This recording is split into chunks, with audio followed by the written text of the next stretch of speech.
네, 여러분.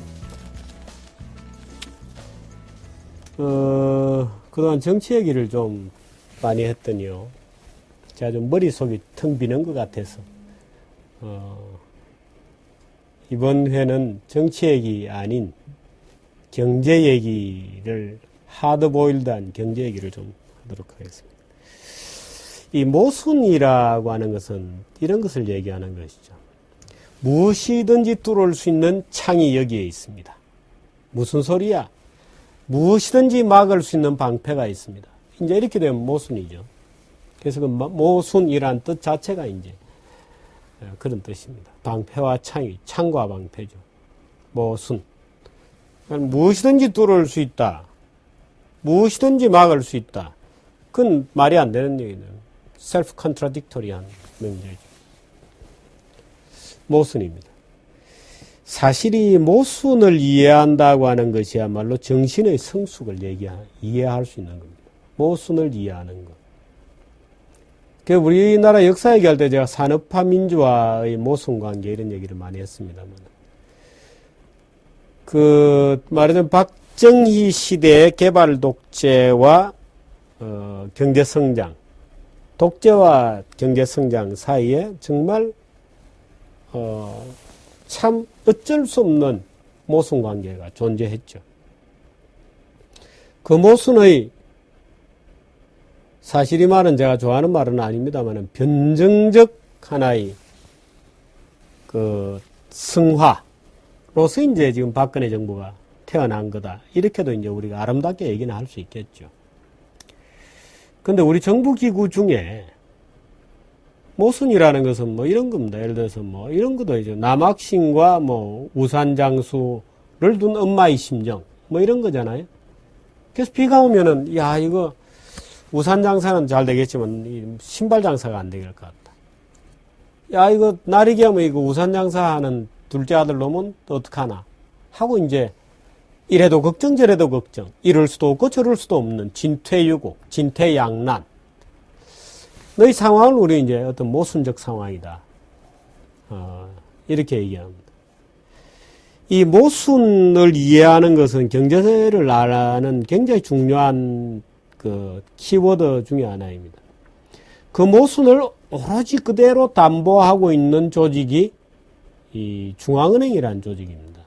말하자면 미국에는 Federal Reserve Board가 있죠. 미국 연방준비제도위원회. 또 위원회라 그러면 또 잘 모르는 분들은 이사회인데 왜 위원회라고 하느냐 이럴지 모르겠는데 원래는 이사회가 맞습니다. 우리나라 번역이 잘못돼서 이사회라고 번역을 하는데 원래는 위원회가 맞습니다. 실제 운영도 위원회로 운영을 하고 있고 우리나라는 금융통화위원회 있죠.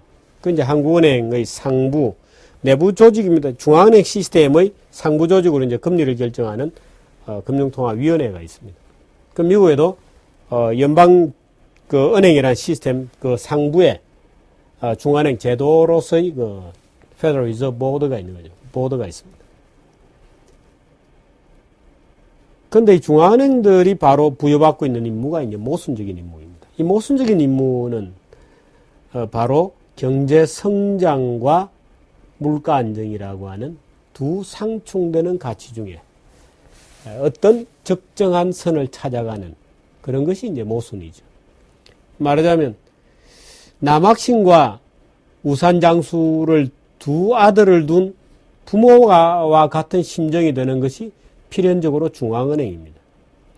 그래서 물가가 올라도 안 되겠고 물가를 잡다 보면 성장이 안 되고 성장은 시켜야 되겠고 물가가 올라서도 안 되겠고 하는 이 두 모순적인 상충되는 가치 사이에서 늘 고뇌해야 하는 그래서 고상한 고뇌를 하는 거죠. 말하자면 산정의 이 신령들처럼.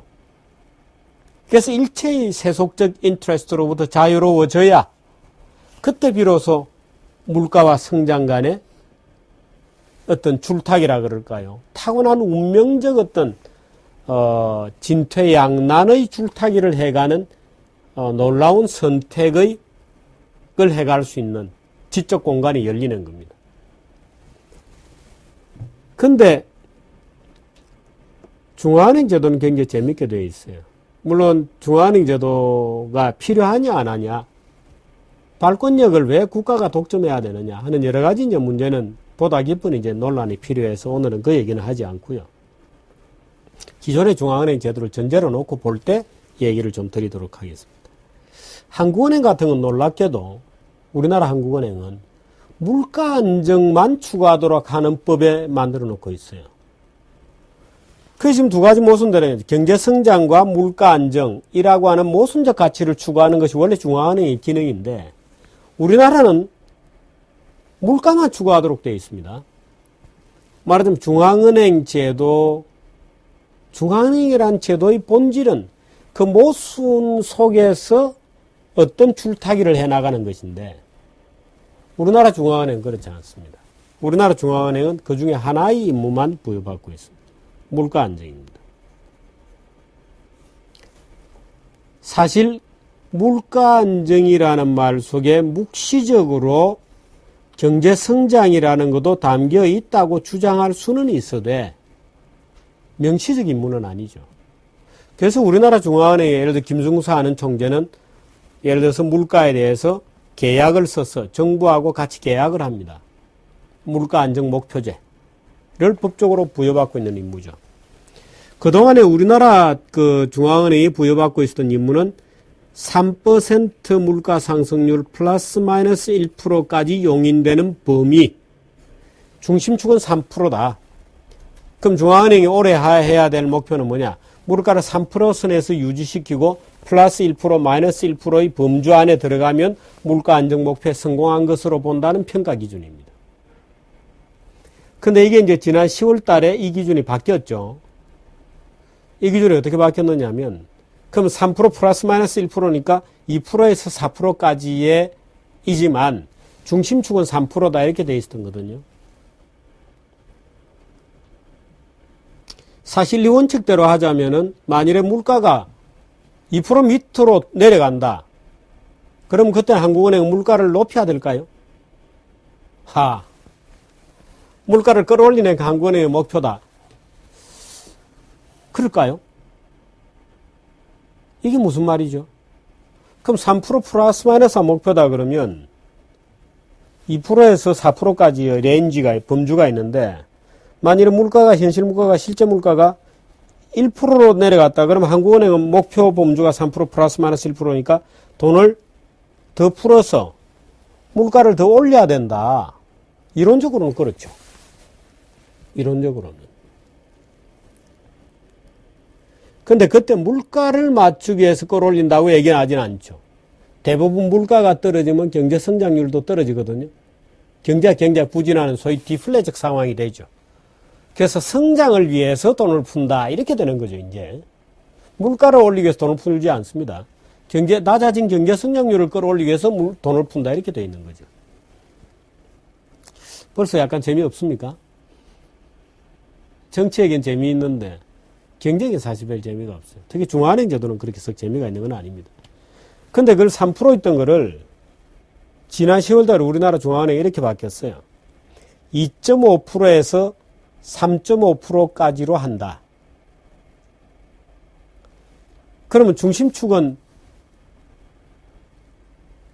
여전히 3이잖아요. 근데 중심축은 없앴습니다.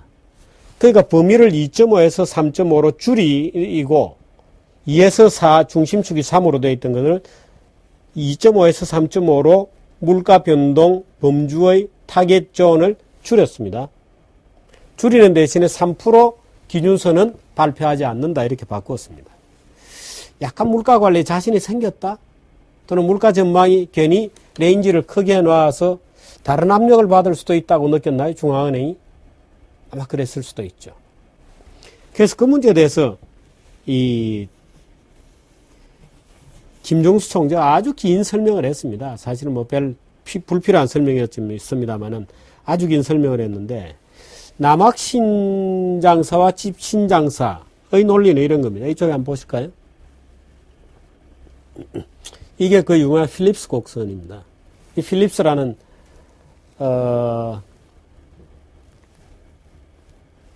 얼반 윌리엄 필립스죠. 그분 이름이 뉴질랜드 태생이고 나중에 영국에 정착해서 경제학자를 했습니다. 런던 스쿨 오브 이코노믹스를 나왔고요. 원래 공학을 전공했다가 경제학으로 나중에 돌았습니다. 이 필립스라는 분이 이 경제학자가 만든 필립스 커브입니다. 뭐 공식은 뭐 y 이꼴 0.984 마이너스 1.394 x y축과 x. y축은 가격입니다. 대개 어느 경우에나. 그런데 여기서는 이 필립스는 1861년도부터 자기가 이 논문을 쓴 게 1957년인데요. 발표한 게. 1957년 그 해까지 영국의 물가와 실업률, 구체적으로는 임금 상승률과 임금이 올라가면 실업률이 어떻게 될까?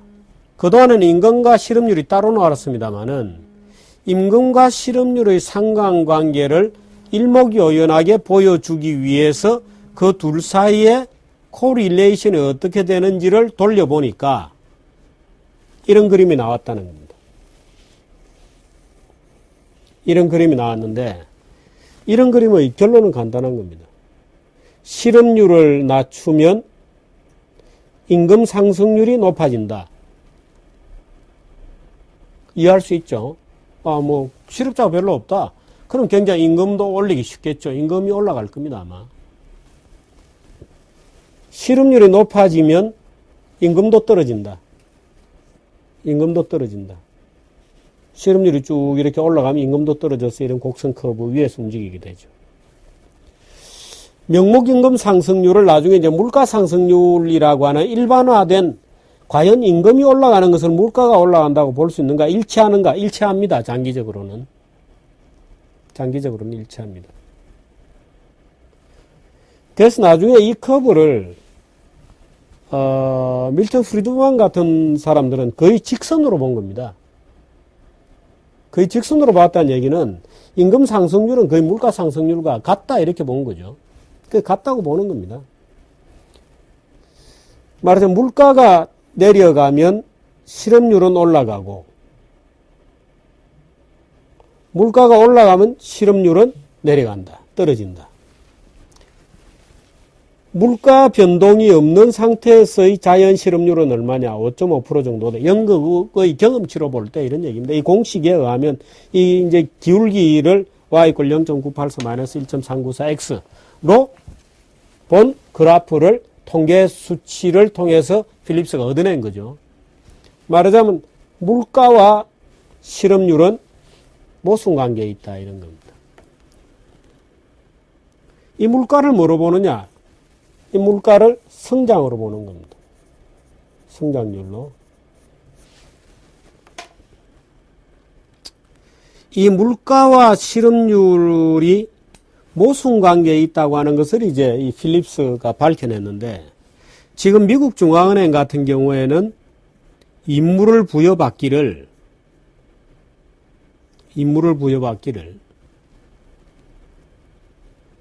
1. 물가 안정. 이건 우리나라와 똑같습니다. 2. 적절한 실업률의 관리입니다. 적절한 실업률의 관리. 말하자면 물가 안정 외에도 성장에 대해 책임지라. 이런 겁니다.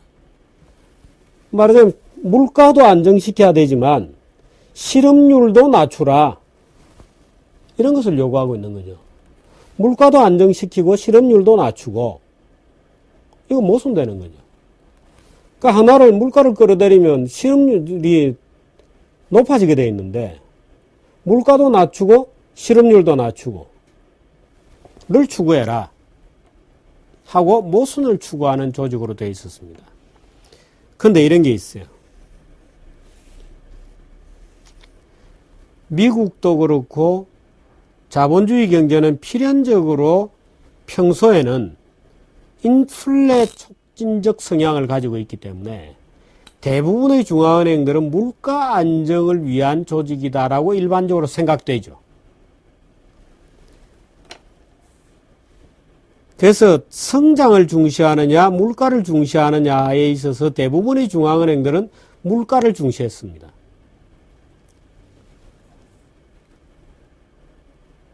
성장을 중시하는 정책은 호사가들이 표현하기에 악마와의 키스라고 불렀고, 물가에 대해서는 천사와의 키스 이렇게 불렀습니다. 아주 재미있는 표현입니다만은.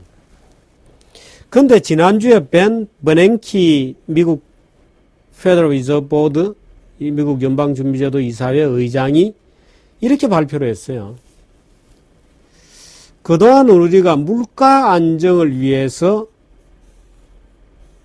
노력해왔는데 앞으로는 이 물가가 아니고 물가도 포함되지만 실업률을 우리 정책의 타깃으로 하겠다 이렇게 발표를 했습니다.